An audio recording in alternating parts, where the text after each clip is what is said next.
Hi ಸ್ನೇಹಿತರೆ, ಎಲ್ಲರಿಗೂ ನಮಸ್ಕಾರ.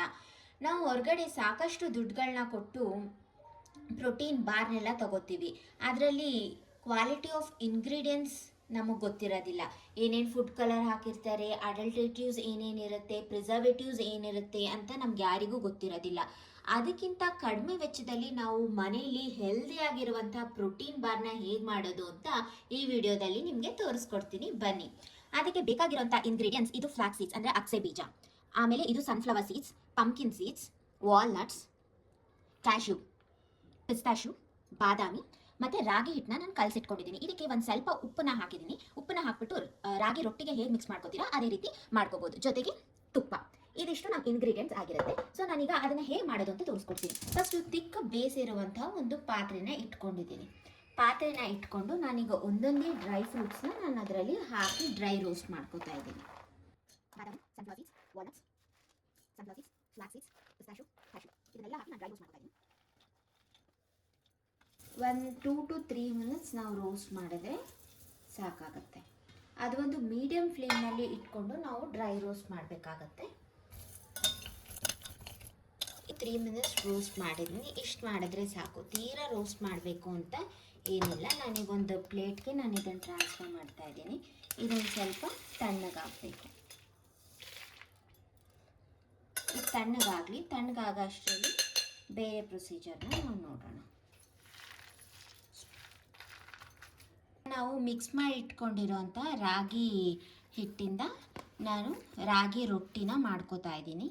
ಇದು ಮೊದಲೇ ಹೇಳ್ದಂಗೆ ಮಾಮೂಲಿ ರಾಗಿ ಹಿಟ್ಟಿಗೆ ಒಂದು ಸ್ವಲ್ಪ ಉಪ್ಪು ನೀರನ್ನ ಹಾಕ್ಬಿಟ್ಟು ಮಿಕ್ಸ್ ಮಾಡ್ಕೋತಾ ಇದ್ದೀನಿ. ತವಾ ಬೇಸ್ಗೆ ನಾನೊಂದು ಸ್ವಲ್ಪ ತುಪ್ಪನ ಹಾಕ್ತಾ ಇದ್ದೀನಿ. ಇದು ರೊಟ್ಟಿ ತಟ್ಟೋದಕ್ಕೆ ಈಸಿ ಆಗಲಿ ಅಂತ ಅಂದ್ಬಿಟ್ಟು ಅದನ್ನು ನೀಟಾಗಿ ಸ್ಪ್ರೆಡ್ ಮಾಡಿ ಈಗ ನಾನು ಒಂದು ರೊಟ್ಟಿ ಆಗೋ ಥರ ಒಂದು ತಿಕ್ಕ ರೊಟ್ಟಿ ಆಗೋ ಥರ ನಾನು ಹಿಟ್ಟನ್ನ ಕಲಿಸ್ಕೊಂಡಿದ್ದೀನಿ.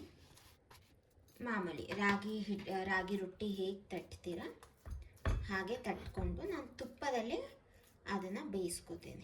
ಆಗಿದೆ, ನಾನು ಸ್ಟವ್ನ ಆಫ್ ಮಾಡ್ಕೊತಾ ಇದ್ದೀನಿ. ಸ್ಟವ್ನ ಆಫ್ ಮಾಡಿಕೊಂಡು ಇದೊಂದು ಸ್ವಲ್ಪ ಹೊತ್ತು ಕೂಲ್ ಆಗೋದಕ್ಕೆ ಬಿಡ್ತೀನಿ. ಅಷ್ಟರಲ್ಲಿ ಈಗ ನಮಗೆ ಡ್ರೈ ಫ್ರೂಟ್ಸ್ ಕೂಲ್ ಆಗಿದೆ.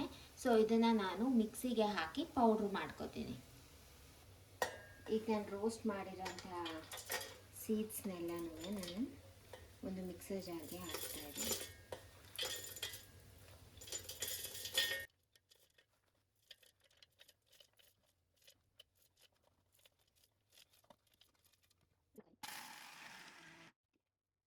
ಇಷ್ಟ ಆದರೆ ಸಾಕು. ಸೊ ಇದನ್ನು ಸೈಡಲ್ಲಿ ಇಟ್ಕೋತಾ ಇದ್ದೀನಿ. ಈಗ ನಾನು ಇದನ್ನೊಂದು ಪ್ಲೇಟ್ಗೆ ಟ್ರಾನ್ಸ್ಫರ್ ಮಾಡ್ಕೊತಾ ಇದ್ದೀನಿ. 1/4 ಕಪ್ ಆಗೋಷ್ಟು ಇದು ಜಾಗರಿನ ಪೌಡ್ರ್ ಮಾಡಿ ಇಟ್ಕೊಂಡಿದ್ದೀನಿ. ಇಲ್ಲ ಶುಗರ್ ಏನೂ ಬೇಡ ಅನ್ನೋರು ಬೇಕಾದರೆ ಖರ್ಜೂರ ಡೇಟ್ಸ್ನ ಯೂಸ್ ಮಾಡ್ಕೋಬೋದು. ಡೇಟ್ಸ್ ಮತ್ತು ಅಂಜೂರನ ಬಿಸಿ ನೀರಲ್ಲಿ ಒಂದು 10 ನಿಮಿಷ ನೆನೆಸಿ ಅದನ್ನು ಸ್ವೀಟ್ನರ್ ಥರ ಯೂಸ್ ಮಾಡ್ಕೋಬೋದು. ರೊಟ್ಟಿ ಈಗ ತಣ್ಣಗಾಗಿದೆ. ಸೊ ನಾನು ಅದನ್ನು ಪೀಸ್ ಮಾಡ್ಕೋತಾ ಇದ್ದೀನಿ. ಪೀಸ್ ಮಾಡಿಕೊಂಡು ನಾವು ಇದನ್ನು ಮಿಕ್ಸಿಗೆ ಹಾಕಿ ಫುಲ್ ಫೈನ್ ಪೇಸ್ಟ್ ಮಾಡ್ಕೋಬೇಕಾಗತ್ತೆ. ಸೇಮ್ ಜಾರ್ಗೆ ನಾನು ಇದನ್ನು ಹಾಕ್ತಾ ಇದ್ದೀನಿ.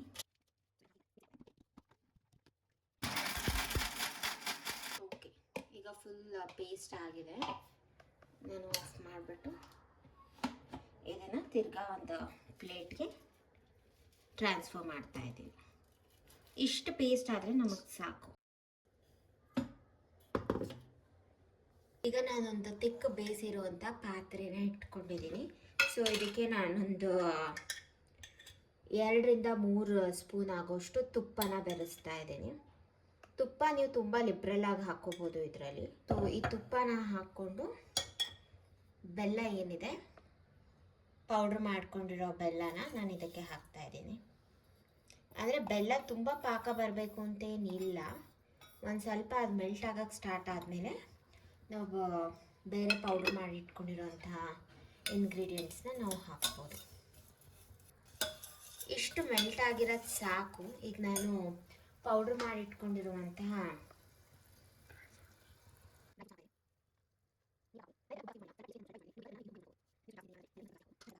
ಸೊ ಇದೊಂದು ಮಿಕ್ಸ್ ಕೊಟ್ಬಿಟ್ಟು ನಾನು ಇದು ಹಾಕ್ತೀನಿ, ರಾಗಿ ಪೌಡ್ರ್ ಮಾಡಿಟ್ಕೊಂಡಿರೋದು, ಇಲ್ಲಾಂದರೆ ತಳ ಅಂಟ್ಕೊಂಡ್ಬಿಡುತ್ತೆ. ರಾಗಿ ಪೌಡ್ರ್ ಮಾಡಿಟ್ಕೊಂಡಿರೋದು ಹಾಕ್ತಾಯಿದ್ದೀನಿ.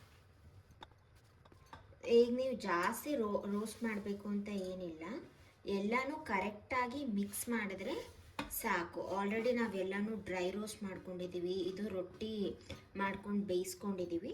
ಸೊ ಎಲ್ಲನೂ ಒಂದು ಸಲ ಮಿಕ್ಸ್ ಮಾಡಿದ್ರೆ ಸಾಕಾಗತ್ತೆ. ತಿರ್ಗಾ ತುಂಬ ರೋಸ್ಟ್ ಮಾಡೋ ಅವಶ್ಯಕತೆ ಏನಿಲ್ಲ. ಅಂದರೆ ಬೆಲ್ಲದ ಜೊತೆ ನೀಟಾಗಿ ಮಿಕ್ಸ್ ಆಗಬೇಕು. ಉಂಡೆ ಕಟ್ಟೋಕ್ಕಾಗೋಷ್ಟು ನಮಗೆ ಹದ ಬರಬೇಕು. ಒಂದು ಸ್ವಲ್ಪ ಪೌಡ್ರು ತೊಗೊಂಡು ನೋಡಿ ಬರ್ತಾ ಇಲ್ಲ ಈಗ. ಸೊ ಇನ್ನೊಂದು ಸ್ವಲ್ಪ ರೋಸ್ಟ್ ಮಾಡ್ಕೊತೀನಿ ನಾನು. ಎಲ್ಲನೂ ನೀಟಾಗಿ ಮಿಕ್ಸ್ ಆಗಬೇಕೀಗ. ಇದಕ್ಕೆ ಬೇಕಾದರೆ ನೀವು ಒಂದು ಸ್ವಲ್ಪ ಫ್ಲೇವರ್ಗೆ ಏಲಕ್ಕಿ ಪೌಡ್ರನ್ನ ಕೂಡ ಮಿಕ್ಸ್ ಮಾಡ್ಕೋಬೋದು. ಏಲಕ್ಕಿನೂ ಹೆಲ್ತ್ಗೆ ಒಳ್ಳೆಯದೇ. ಸೊ ಅದನ್ನು ಒಂದು ಸ್ವಲ್ಪ ಮಿಕ್ಸ್ ಮಾಡಿಕೊಂಡ್ರೂ ಚೆನ್ನಾಗೇ ಇರುತ್ತೆ. ಓಕೆ, ಈಗ ಇಷ್ಟು ಸಾಕು.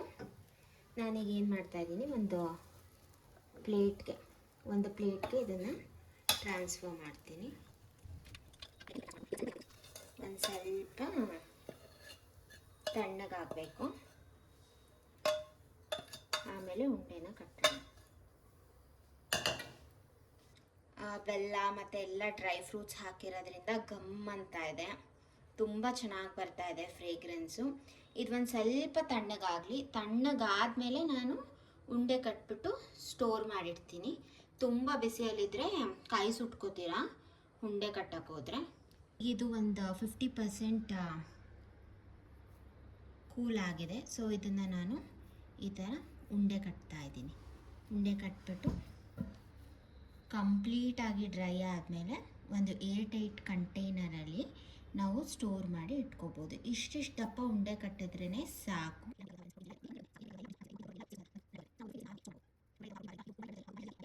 ನಾನು ಇದಕ್ಕೆ ಲಡ್ಡು ಶೇಪಲ್ಲಿ ಕೊಡ್ತಾ ಇದ್ದೀನಿ. ಸೊ ನಿಮಗೆ ಅಂಗಡಿಲಿ ಬರೋ ಪ್ರೋಟೀನ್ ಬಾರ್ ಥರ ಸ್ಕ್ವೇರ್ ಇಲ್ಲಾಂದರೆ ರೆಕ್ಟಾಂಗಲ್ ಶೇಪ್ ಬೇಕು ಅಂತಂದರೆ ನೀವು ಮೌಲ್ಡಲ್ಲೋ ಇಲ್ಲ ಅಂತಂದರೆ ಕೈಯಲ್ಲೋ ಅದೇ ಥರ ಶೇಪಲ್ಲಿ ಮಾಡಿಕೊಂಡು ನೀವು ಸ್ಟೋರ್ ಮಾಡಿಟ್ಕೋಬೋದು. ಇದು ಆ್ಯಕ್ಚುಲಿ ಈಸಿ ಶೇಪ್, ಈಸಿಯಾಗಿ ಮಾಡ್ಕೋಬೋದು.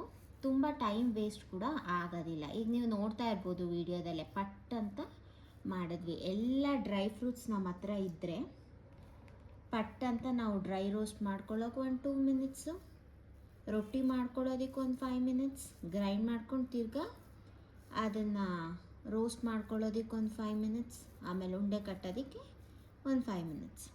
Within no time, half an hour ಒಳಗಡೆ ಎಲ್ಲನೂ ನೀವು ಈ ಲಡ್ಡುನ ಮಾಡ್ಕೋಬೋದು. ನಮ್ಮ ಡ್ರೈ ಫ್ರೂಟ್ ಲಡ್ಡು ಈಗ ಸವಿಯಲು ಸಿದ್ಧ ಆಗಿದೆ. ನಿಮಗೇನಾದರೂ ಈ ವಿಡಿಯೋ ಇಷ್ಟ ಆಗಿದ್ದರೆ ಲೈಕ್, ಶೇರ್, ಸಬ್ಸ್ಕ್ರೈಬ್ ಮಾಡಿ ಹಾಗೂ ನಿಮ್ಮ ಫ್ರೆಂಡ್ಸ್ ಜೊತೆ ಶೇರ್ ಮಾಡೋದನ್ನು ಮರಿಬೇಡಿ. Thank you for watching the video.